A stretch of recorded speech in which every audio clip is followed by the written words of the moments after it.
You're welcome to the program. We have details of these stories and a lot more coming to you in the next 60 minutes if you stay with us. Let's start off with some health-related matters because a clinical epidemiologist with the School of Public Health at the University of Health and Allied Sciences, Professor Fred Benker, has warned of dire consequences for children who miss their vaccination time. Now, there have been a shortage of some childhood vaccines across the country, which has been a cause of concern for parents. This is a very important public health intervention that we've worked over the years to develop. Measles itself is a virus, and if your child gets measles, the chances that the child will survive are very slim because he will die of other complications like diarrhea, pneumonia, and so on. So the best approach to measles is to make sure that your child is protected. And if you look at the other two vaccines, polio leads to short paralysis and it can lead to long-term paralysis of the child. So it doesn't help us if we create shortages within the system. Secondly, and most importantly, it also disrupts the EPI system that has been developed since 1979. We started at 6% and we are now around 98%. And we still cannot reach about 9,000 children with the API vaccines. So these disruptions are not necessary.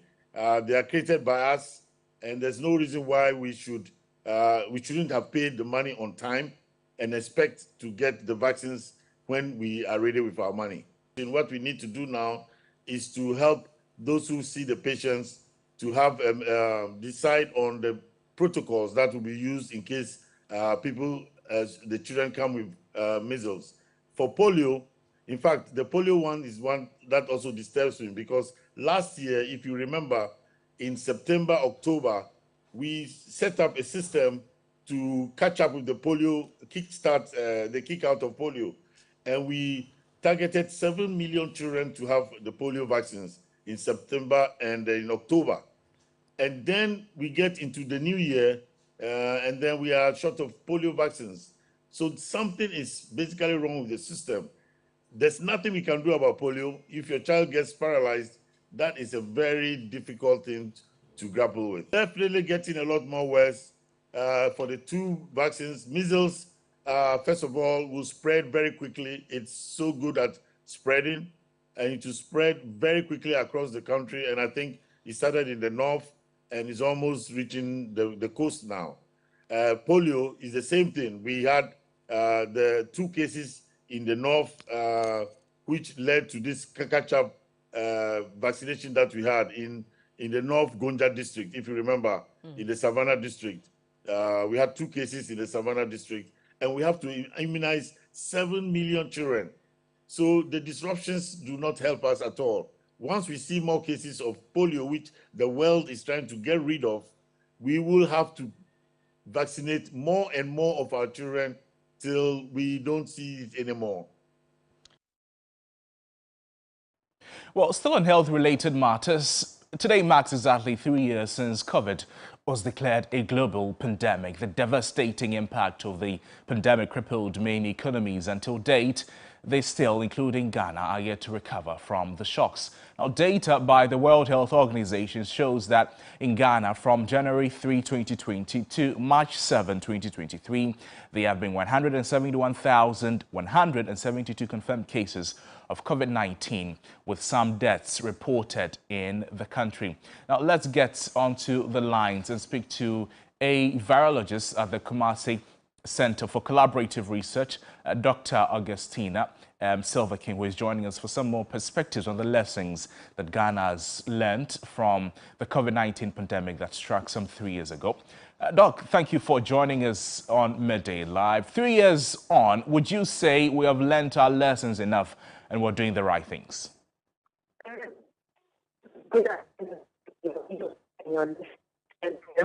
I can really say that indeed, time flies. Just yesterday that we all had the news that a virus has infected tongues. That in March of Ghana also recorded Doc, if you could reposition yourself properly for me. Your line is not too clear, so we continue with the conversation. Is it better now? I think so. Well, unfortunately, we're still not able to hear you clearly. We're still working the lines to speak with Dr. Augustine Silva King, who is with who is a virologist at KCCR, who is joining us for some perspectives on the lessons that the country has learned from COVID-19. And it was declared a global pandemic 3 years ago today. We're still trying to reach Dr. Augustine from KCCR from some perspectives on that. We know that the country has recorded some cases as well as some deaths. Some interventions were made by government in the quest to fight the virus, to rebuild the economy after the cases of the virus began declining. We still have a lot of unvaccinated persons. We still have some vaccines in the country that individuals are deciding not to go and get the vaccines. I understand we have Dr. Augustine back on the line. Dr. Augustine, can you hear me now? Unfortunately, we lost. So try and reconnect the lines with Dr. Augustine Silva King from a virologist from KCCR and have a conversation on the back of the lessons that Ghana should learn or might have learned from COVID-19. To some other stories, former President John Dramani Mahama says President Kufuor has been reckless with borrowing and the management of the economy. He was speaking during a campaign tour of the Nkranza North constituency. 2 days ago, we held the State of the Nation address. Na baby Ghana edruno na obia eka na ofil se omampanyin embeka enjojo Ghana for akoma. Na se uye nipa, if you're a person who leads people, the first principle of leadership is responsibility.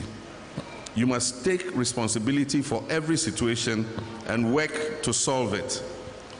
If you don't take responsibility, and you are the kind of leader who is always looking for somebody to blame, you will never be able to solve problems. When this government took over from our government, the total national debt was 120 billion. Today, that debt is almost 600 billion in 5.5 short years. And the president had the temerity to say that there has been no recklessness in borrowing. What else is recklessness than what he and his finance minister have done? And it's not that the attention was not drawn. From 2018, every budget that they brought, the minority in parliament said, you are overborrowing. Even the World Bank told them that you are risking going into debt distress because of too much debt. And they refused to listen. And today, exactly what they were warned would happen is what has happened. And then you can come and stand in front of the people, you won't take responsibility, nothing, and then you say that there's been no recklessness in borrowing. And then you count some things and say, we did this with the money and all that. So, if he's always quick to shift blame, there's no way he understands the proportion of the problem we're facing.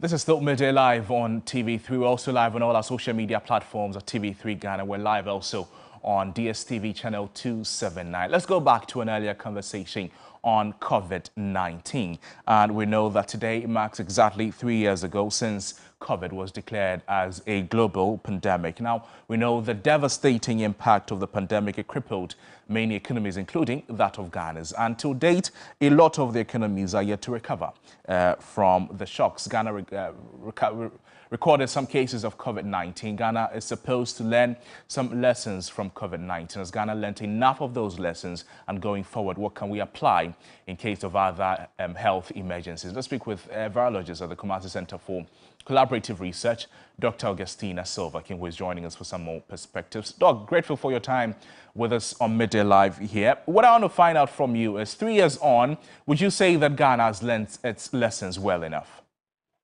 Yes, good afternoon to your viewers and your cherished listeners. And time really flies.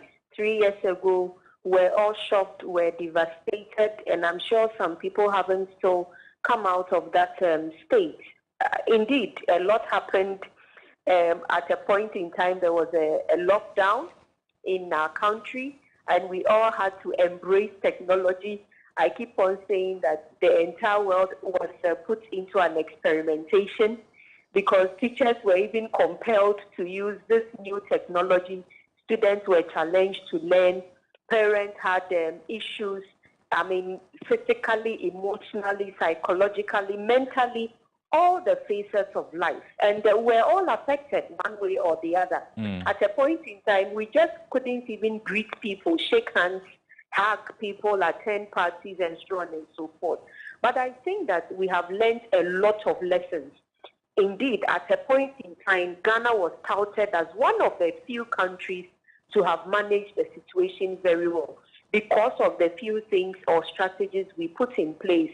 For example, we decided to use drones to even transport samples, suspected samples from health centers to testing sites. At a point in time, we had only 2 testing sites in Ghana, but now look at the number of testing sites we have. So I think that in terms of lessons learned, indeed, we've learned a lot of lessons.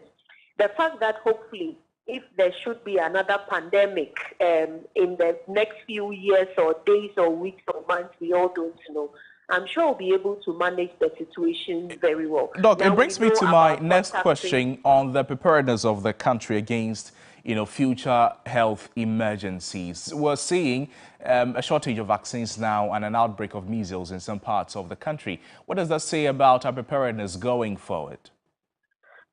I guess in terms of the shortage for measles and polio vaccines, I guess the ministry is putting the necessary structures in place to get the vaccines or receive the vaccines. It's difficult for me to comment since I don't work directly for the ministry. But if you come to my bit, which is research and teaching, I think that during COVID, we learned a lot of lessons and we've been able to implement some of the things we learned so very well in the things we do on a daily basis. As far as, and of course, as well as our students. Now we have a lot of testing sites, we have a lot of equipment in our laboratories, we have capacity being built in various areas so that just in case there's another pandemic or even an epidemic, I guess when it comes to detecting the cause of, if it's a pandemic or an epidemic, I guess we'll be able to do it so very well. Right, Doc, thank you so much for your time with us on the program. We've been speaking with Dr. Augustina Silva King from KCCR here. He's a virologist in Kumasi who joined us with some updates on the lessons that Ghana has learned from COVID-19 was declared a pandemic some 3 years ago today. To some other stories, the Upper West Regional Coordinating Council and the Wa Municipal Assembly were besieged on Friday, March 10 by some residents of Dondoli, a suburb of Wa. The angry residents were calling for justice and the release of the remains of a young man who was allegedly shot dead by the police on Wednesday night.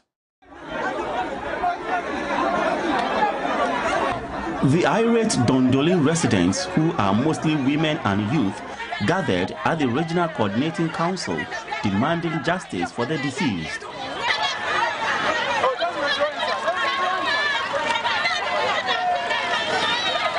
They were also demanding that the police withdraw the criminal tag on their slain brother and son, Abubakar Sahid, before the body is released to them.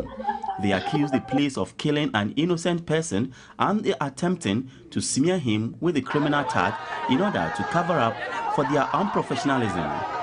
A youth activist told TV3 the police must admit their guilt.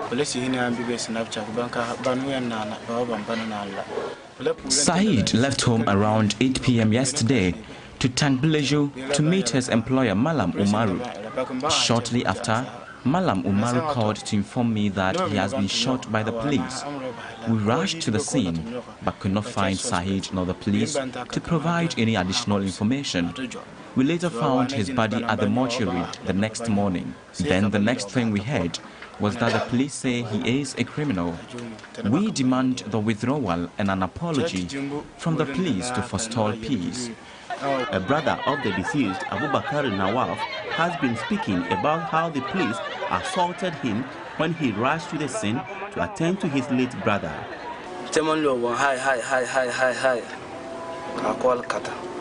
I rushed to the scene together with others upon a distress call from Sahid. We spotted one of the police officers riding my brother's motorbike and queried him, but he ignored us. That officer wore Liverpool jersey over a jean trousers, sporting dreadlocks and earrings. We pursued them to the police station amidst demand to know the whereabouts of our brother. The police now pounced on us, beat us with all manner of things, forcing us to abandon the mission and run for our lives.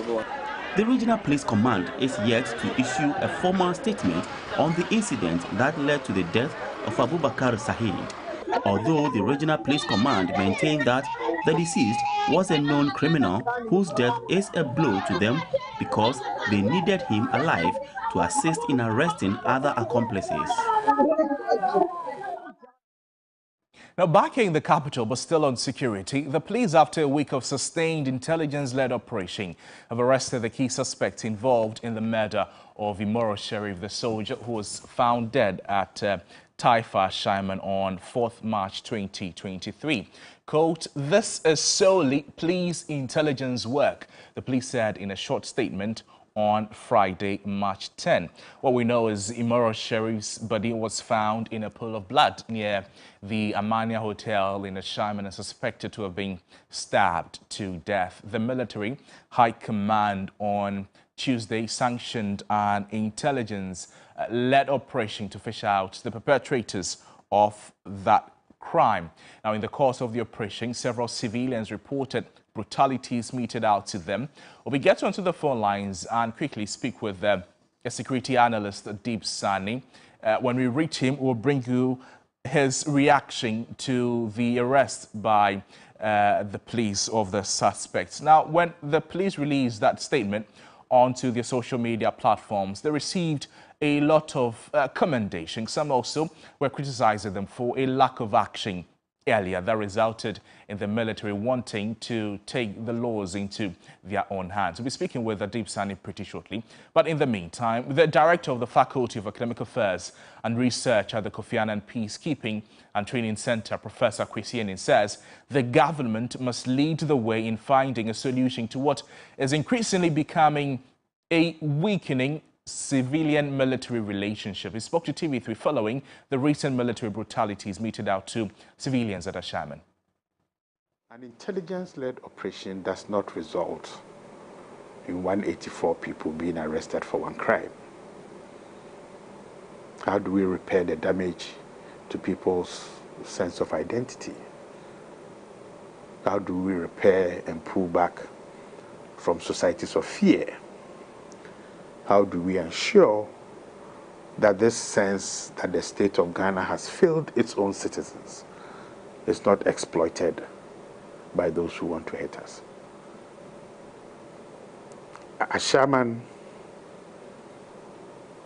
fits, unfortunately, into that long history of what is increasingly looking like a weak civil-military relations culture in the Fourth Republic. And when Edra happened, and I had argued that this was symptomatic of a frustration within society and increasing tension within society, the uniformed forces in the Ashanti region then took it as an opportunity to lambast and to abuse me. I hope they will be bold enough to come on your station and to say, Kwesi, we are very sorry. Our assessments of the problems were very wrong. What should the political direction be in terms of how the military performs its duties towards the people of Ghana? The Ghana Armed Forces itself, through its statutes, is very clear as to what it can do and what it ought to do and how it must be done. And I think when the Deputy Minister has agreed that there were excesses, it opens the way for some inquiry, and I think it's a necessary thing to be done. Now, private legal practitioner Martin Pigbu has criticized the military for the brutalities meted out to some civilians at Ashaiman over the killing of a soldier. He said, per the laws of the country, the soldiers had no business there to engage in what they did. Pigbu said what the military did was not a swoop, but rather a mob justice. He made the comments on TV3's Key Points. It's totally illegal, very unconstitutional, and just totally draws our democracy back. I mean, for me, sometimes it looks like a dream. I'm like, really? And Ghanaians, you see, a few people have spoken, but it's not sufficient. We've not spoken enough. We've not spoken enough at all. It looks like as citizens, we don't seem to want to assert our rights. I don't understand why we are seated here and we've just allowed the military to do this. But now we should be in the streets protesting that the president should have resigned. And as usual, you know, the vice, the military high command, the, what do you call it, CDS, Amuama, the chief, the other hierarchy in the military, right? Look, I'll tell you, Mr. Kansi, it's shocking. I don't want to mention his name, but a day after the incident, I met somebody very senior just below the CDS. And he said, oh, yes, it's good. He said it's good. He knows it. I just don't want to mention it.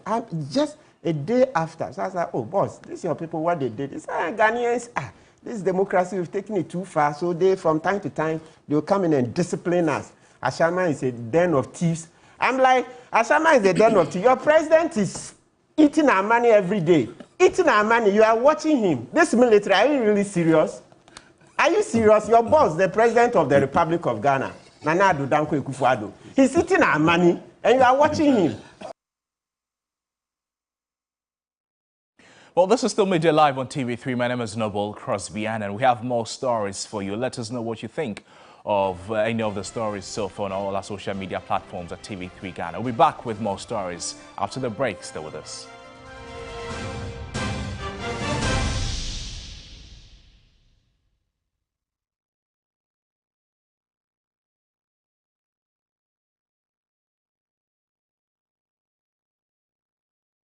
Knows Acrobato, and if you know Acrobato, it means you know M-Punch Homeopathic Clinic. M-Punch Homeopathic Clinic is my pillar. Let's hear what others are saying about M-Punch Homeopathic Clinic. Who will be careful M-Punch one?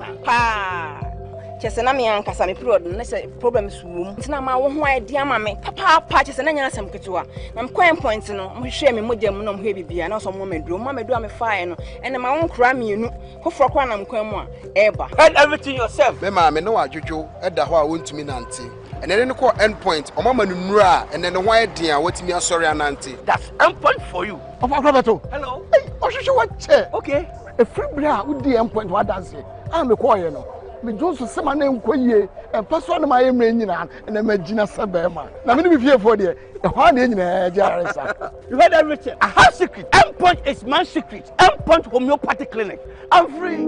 Hello guys, this is Baba, and this Saturday I'll be chilling with the beautiful ladies. Vibrate, the way you're shaking your body, you vibrate, so vibrate. Tell us about working in the film industry. Has it been challenging working? I didn't really do my research well. The back of a stage or something, you just have to undrain it. So the shoots that was supposed to start at 9 a.m. started at 10 p.m. Wow. Akwesi Jones. Yes. You mean to tell me? Yes. After 20 years yes. together. 20 years. This is how you repay me, Akwesi Jones? Have I got the part? You have the part, darling. Make a guest list and add 20% more. That one, Baba, this is yours. This is yours. This is yours. Wait, a cocoa. Done.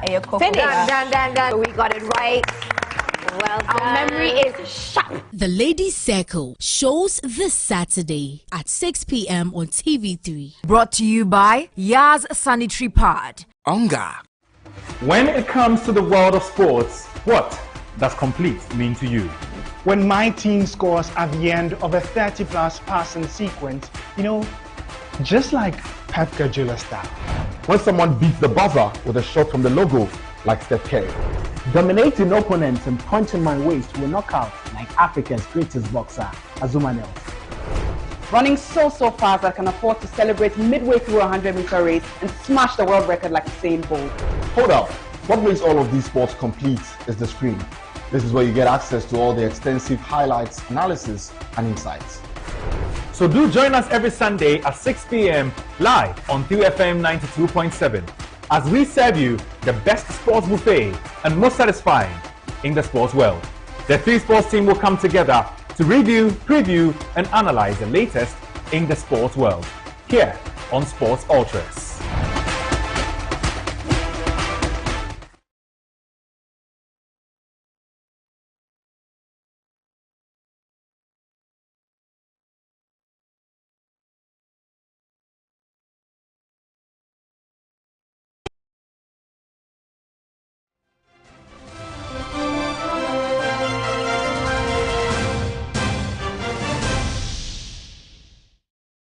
Welcome back to the broadcast. The Defense and Interior Committee of Parliament is expected to visit Boko and Nalerigu on Sunday, March 12 and Monday, March 13. The scheduled meeting, according to sources, is part of the committee's oversight of security issues in the country. Now, the committee will depart Accra tomorrow morning to Bolgatanga, where they would have a meeting with the Regional Coordinating Council. They will then proceed to Boko and hold separate meetings with the Municipal Security Council, the Boko Naba and Kusasi representatives, and the Mamprosi representatives. On Monday, March 13, the committee will visit Nalerigu to hold an engagement with the Nairi before returning to Accra. Now, this will be the first since the committee will be visiting Boko since the renewed conflict broke out in November 2021. Hundreds of people have been killed, others maimed, with the residents blaming the military over the killings.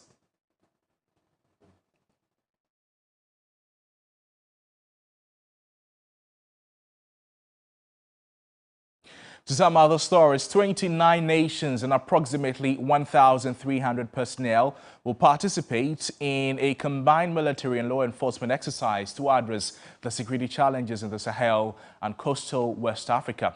The military operation, dubbed Flintlock 2023, will provide a critical training opportunity for special operation forces from the U.S. and Africa. The annual combined military and law enforcement exercise, Flintlock 2023, took place in Ghana and La Côte d'Ivoire on March 1 and will end on March 15. Participating African countries include Burkina Faso, Cape Verde, Cameroon, Chad, La Côte d'Ivoire, and Ghana, while international participants include France, Germany, Italy, the Netherlands, Poland, Spain, the United Kingdom, and the United States of America. The nations will work together to exchange best practices to address the security challenges in the Sahel and coastal West Africa. Operations this year will focus on multinational staff headquarters operations based in Accra, Ghana. Headquarters operations will test and strengthen participants' ability to collectively address regional security challenges through a comprehensive scenario involving command and control of simulated participants at various outstations. Away from that, the death of a 50-year-old woman in the Susan River at Tangloga in Kumasi has compelled the Oforikrom Municipal Assembly to fix the footbridge in the area. This has come as a relief to angry residents who recently hit the streets to register their dissatisfaction over what they claim to be developmental neglect by the Assembly. Report by Ibrahim Abubakar. For almost 2 years, residents of Anloga had to risk walking in the Susan River to cross from one end of the community to the other after the collapse of their wooden footbridge. The route connects Anloga and several other communities in the Oforikrom and Asukwa municipalities. Heavy rains always render this route impassable. There is an alternative way, but takes more than 30 minutes to get to Susan Echi from Anloga and vice versa. After a series of protests by residents for authorities to fix the problem, the Assembly has finally reconstructed a metal bridge to ease movement and save lives. This one has been a bother to all of us. In fact, last year during the heavy rains, a woman lost her life. Even though there were plans to put up a footbridge here, That incident led to an increase in the demand for it. Therefore, we had to come to it. Excited residents are hopeful the bridge will enhance economic activities in the area. We have suffered a lot. Having this footbridge is a blessing to us, so that students going to school can get access, those who are going to churches can get access. Talking about those who are doing business in both communities, they can just easily go and flow. So it is going to benefit us a lot. Tore bina obaji se ofrefi. Isho no the bridge no ko. No akofa sisanso ansan waba. He said the yamada woman wabwae. Ye can say the nasi. Meanwhile, work on 3 separate motorable bridges in the area are expected to be completed by the end of the year to ease movement. Ibrahim Abubakar, TV3 News, Kumasi. Now, Chief Justice Kwesi Anini-Yeboah has pledged to ensure quality justice delivery across the country. The Chief Justice gave the assurance when he supported the Volta Regional Minister and the Agbogbo Mafia of Asogli State, Togui Afede, to unveil a new court complex in Ho in the Volta region. One of the challenges confronting justice delivery in the country is the state of courts. While some districts lack access to infrastructure, many of the existing facilities are in a bad state. In a bid to improve the situation, government, through the local government ministry, has construction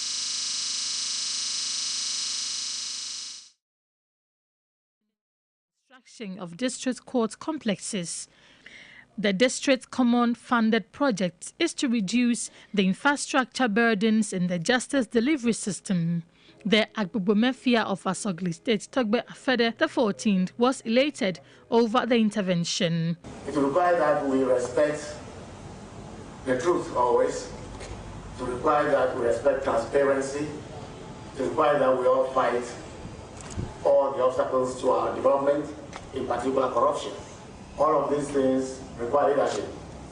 The more fundamental to it is a strong judiciary that ensures that justice indeed is available to all and sundry in our country. Very important for our peace, very important for our unity, very important for our prosperity. Volta Regional Minister Dr. Archibald Yaolecha pledged the Coordinating Council's continuous support in ensuring justice delivery. We have started the science a day. He has seen it himself.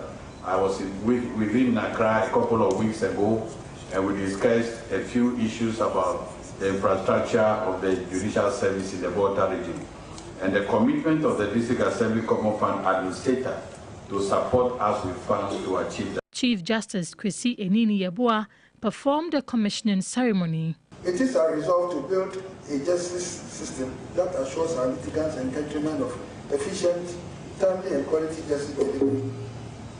This court project forms part of ongoing investment in judicial infrastructure by government to address the infrastructure needs of the judiciary and the judicial service. This is commendable and must be appreciated, coming at a time when demands from all sectors on the public base are on the rise. I urge not only the District Assembly, but also our staff who will be working here to ensure the highest maintenance culture. Now, young people have been advised to turn their attention to farming rather than sitting home to complain about unemployment. This will not only generate decent income for them, but also will position the country attain sustainable food security. Most young people are discouraged from farming because of the barriers that stand their way, such as acquisition of land, access to credit facility, and the manual way of cultivation and harvesting. But a young farmer and entrepreneur is seeking to woo more Ghanaian youth into the agri sector. I don't believe that the youth of Ghana are lazy. I don't believe it. They are very industrious. They are people who are eager to do something for themselves. But the challenge they have is that they need to be helped to be able to come up to a certain level so that they can be able to scale up their efforts. Reverend Evans Tremensa last year brought together stakeholders in the agri sector to engage the youth on the potentials in the sector. The idea was to encourage the youth to take up the challenge and improve on their lives rather than folding their arms and complain of unemployment. He touched on the potential of farming in economic growth. The sector is not dying.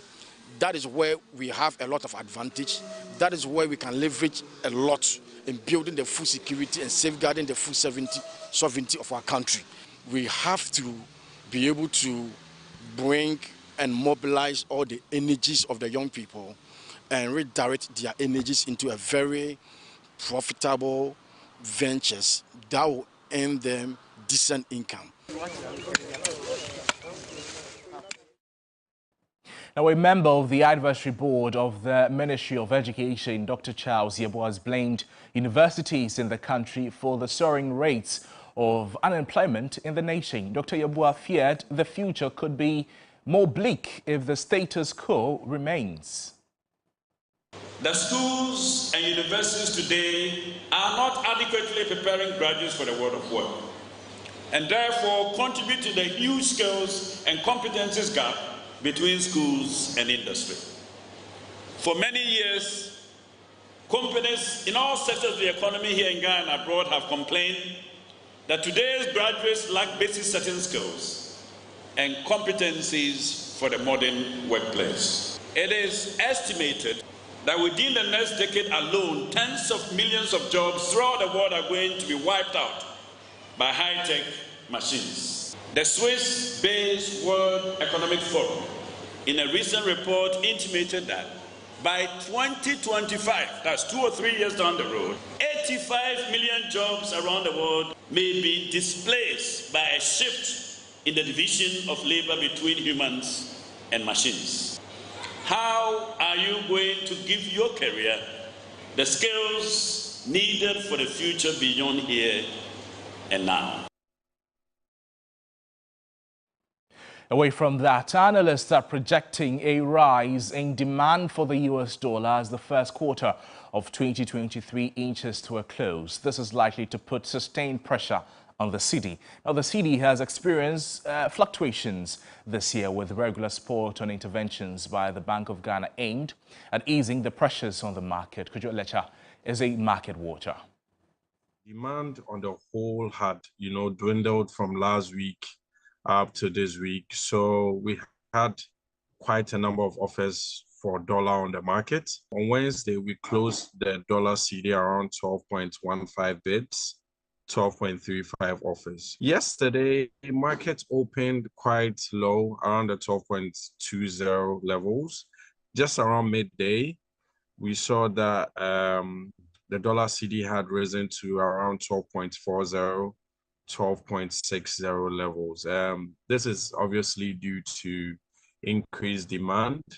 So obviously, pricing becomes an issue when there's a lot of demand for dollar. We're in the last month for the first quarter this year, and it's a cyclical thing. It's expected that demand for dollar would steadily, ramp up till the first month of quarter two, 2023. So we're expecting a sustained demand for dollar from now till maybe ending of April.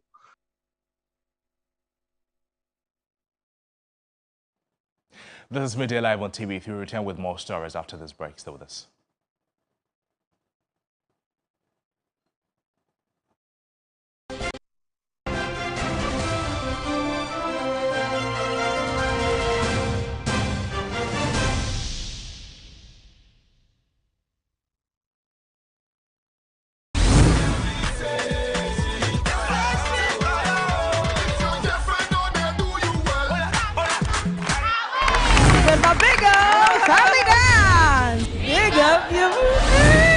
I like it with the attitude.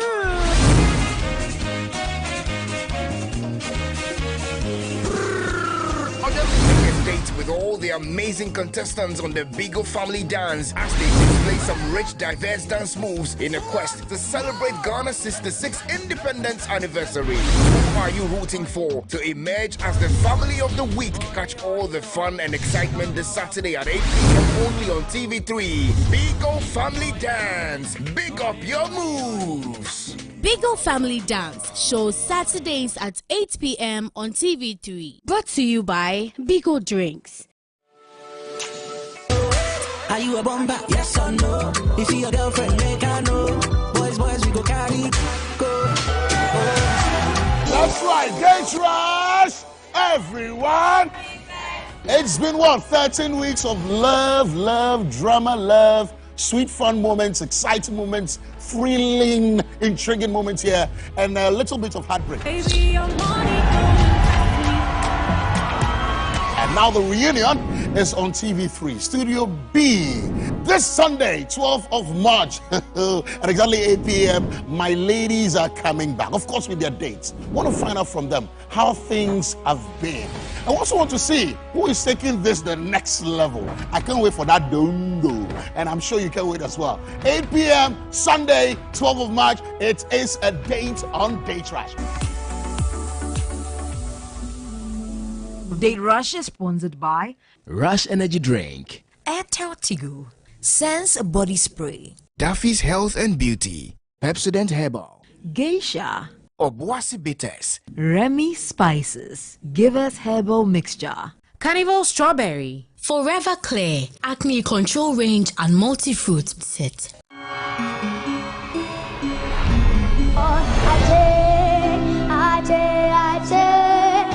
I think that VGMA should let you perform this year at the Ghana Music Awards.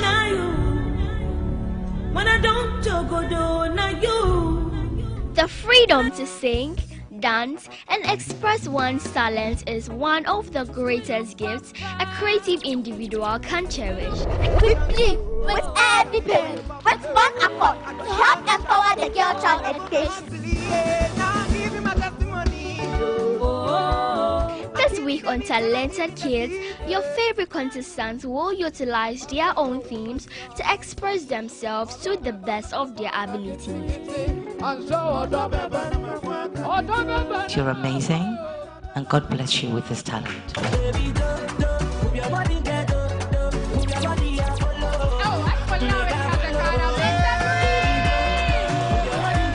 Dial star 713 star 13 hash or download the TV3 reality app in order to vote for your favorite contestants. Talented Kids, free to play. Talented Kids shows on TV3 every Sunday at 4 p.m. Powered by Indomie. Sponsored by Pepsodent Cavity Fighter, Cowbell, Heaven Black Mosquito Coil and Insecticide Spray, Enapa Mackerel, Kiki Juice Drink, Flora Tissues, Top Choco, Coco Plus. Hey, tell me. It's all royal in the studio today. At what point did you realize that, okay, this is for me, I'm winning this by hook or by crook? The day of the pageant, the organizers put the sashes, and I saw the crown, and I was like, that's mine. And then, you know, And it became yours? And it became mine. I did that too, but I didn't win. No. This one is even exceptional because she's not just a beauty queen representing Ghana, but the entire world. What does this come with? Miss Teen Tourism, what are you supposed to do? Well, since I won Miss Teen Tourism World, Ghana gets to host the next world pageant. Oh, that's great news. That means everybody is going to come to Ghana this time. My hair, it different. My hair, I know fit to reset. I know fit to connect. The Day Show, Sundays at 3 p.m. on TV3. This program is sponsored by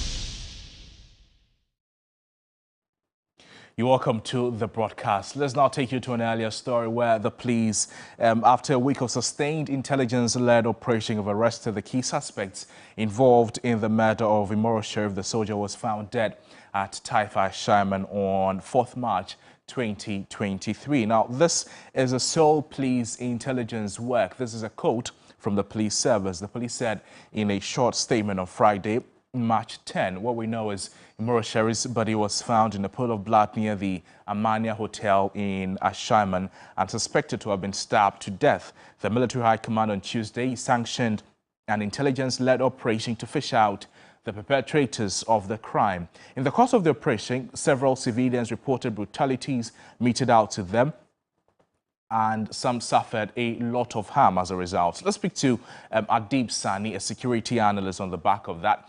Adib, grateful for your time with us on the program. My first question to you is, how do you receive this good news from the police service? Absolutely, without doubt, refreshing. This is how civil or perhaps civilized societies work. It is highly commendable, and truly, this is an intelligence-led operation. Like I always say, it is the work of the police to do these things. They are in charge of interior. They are specialized in that regard. And when it comes to defense, you don't expect the police to be at the forefront. It is the military. So until institutions stop aggregating themselves powers that don't exist in our statutes and stick to their mandate, it becomes a bit difficult to, as it were, advance the interest or perhaps security of the state. And I must say, this would also incontrovertibly improve confidence in the security services' ability to ensure that our communities are free of these criminal elements. When the police service released this statement onto their platforms, they received some commendation. Others were also criticizing them. In your opinion, do you think their reaction or the intelligence-led operation that has led to the arrest of the key suspect came a little bit too late, and they shouldn't have sat to allow the military take the first step? Well, as a criminology researcher, I do know that if you put emotions into investigations, you might end up messing it up, okay? I do know there is so much pressure from the public for the police to perform. It is a good call. Sometimes we've had the police dragging its feet on certain cases, but if they are allowed to do the work and given all the necessary resources, I think the police should be able to do it. From the information I have picked up from the ground, it shows that the police delayed somewhat in arresting the perpetrators or the suspects involved in the lynching of the said soldier, and that is what incensed the military to go on that barbaric rampage. But I think this brings to full very fundamental issues. One of it is the police's capacity and capability within the shortest possible time, preferably in criminology, between 24 to 72 hours to make sense of cases, particularly murder cases that comes before them. After 72 hours, it becomes much more laborious for any headway to be made. That said, the key suspects have been arrested. Investigations, we understand, will be ongoing from this point. What more would we expect from the police in this circumstance? We would expect that an attempt is made to get more leads from those that have been suspected or arrested already. It is my hope that the police would arrest as many as possible those involved in that dastardly acts of lynching. And most importantly, they are able to gather sufficient evidence, appear before court, and within the shortest possible time, the verdict would be reached. I'm praying and hopeful that this doesn't become yet another Mr. Muhammad debacle. To be honest, I'm absolutely disappointed in the court system for dragging that case for so long a time, because I feel, based on my experiences, my studies, that it is only motivating people into taking matters into their own hands. But once we're able to enhance the punitive regime, that should be enough to disincentivize people from engaging in such, acts of gross lawlessness. Adib Sani, pleasure talking to you. Thank you so much for your time with us on Midday Live. Adib Sani is a security analyst there. Now, a special spotlight was put on the custom and tradition of Gadangwe people on Friday's edition of New Day Morning Show. Do you have any idea how towns like Mamprobi, Nima, and Adabraka got their names? Here is the backstory.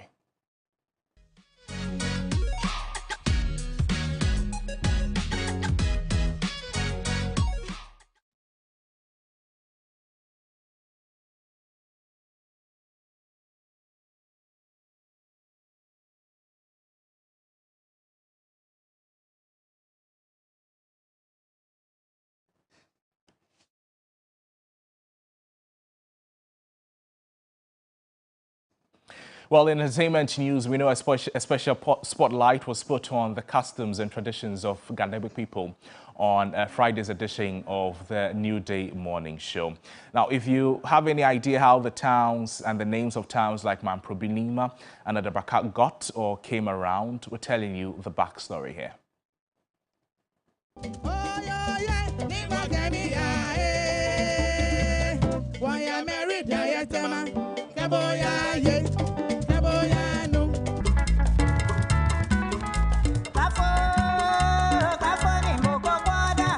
Respond to Ojeko. Ojemra or something. I learned Ojemra. Ojemra.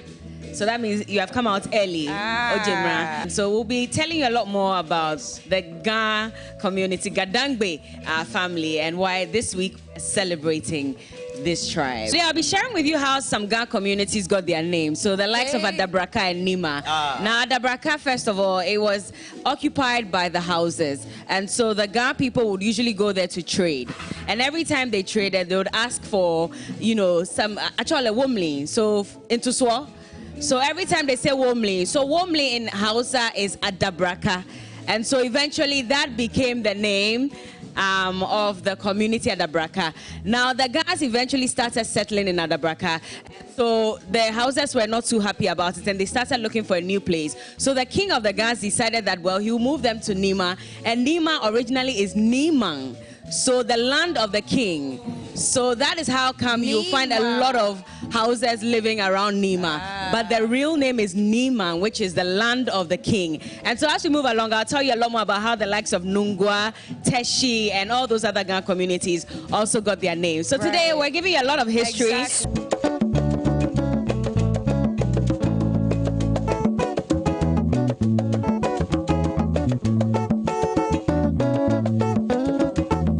That's also an indigenous food of the Gans. Anyway, so while she's serving us, let me just give you the history of another town and how it got its name. Now it's the town of Mamprobi. Now this is how Mamprobi also got their name. When the Gas also settled there was a small section of the Mampong River that flowed through the town of Mamprobi. So they used to call it Mampongbi, which is the small child or the little child of the Mampong River. And that is what Mampongbi means. But eventually, the name became Mamprobi, and that is the name that we have at the moment. And so that's another town and how it got its Gan traditional name.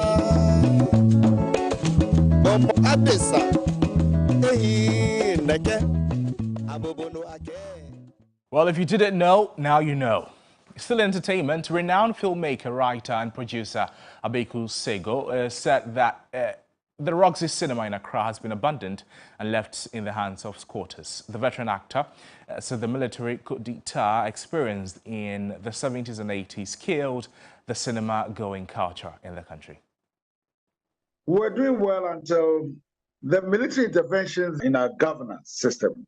In those days, we used to go and watch films in the evening. There were films for children at 6:30, and then there were films for adults at 8:30. And then the coups came, especially in the PNDC era. Sometimes curfew could come as early as 6 o'clock. Sometimes without notice it would go to 8 o'clock. Sometimes it would come to 7, then it would go to 9, then it would come to 6. And therefore, it was no longer secure to go watch a film. in the evening. And then investment in the industry also collapsed. I say that I'm disappointed. Of course, being a practitioner, I would wish that we had a vibrant film industry. We were not able to carry on with what we had started building and then let it all go. So to bring us to where we are.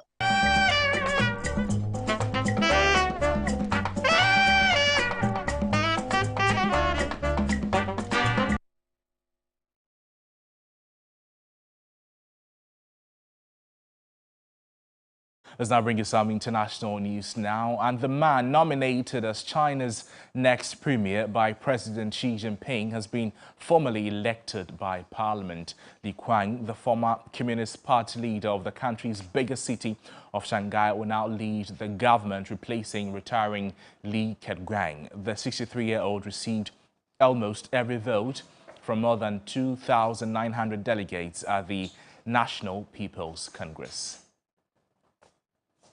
Well, that's how we draw the curtains on Media Live here on Adisawe Kanda in Accra from our News Hub studios here at number 35 John Hammond Street. My name is Noble Crosby, and there's more news on our website, 3news.com. On behalf of the entire production team, thank you so much for watching the program. It's the weekend.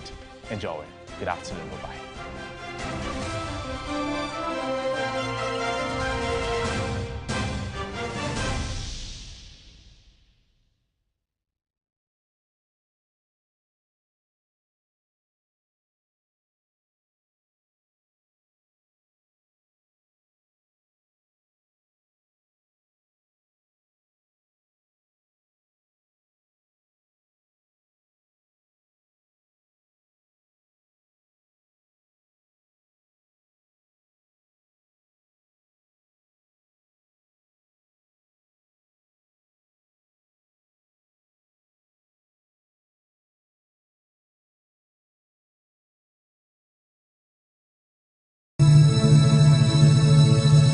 Yanara Sassani, airport in my Mojana, Nanum Shegu, Naditu, my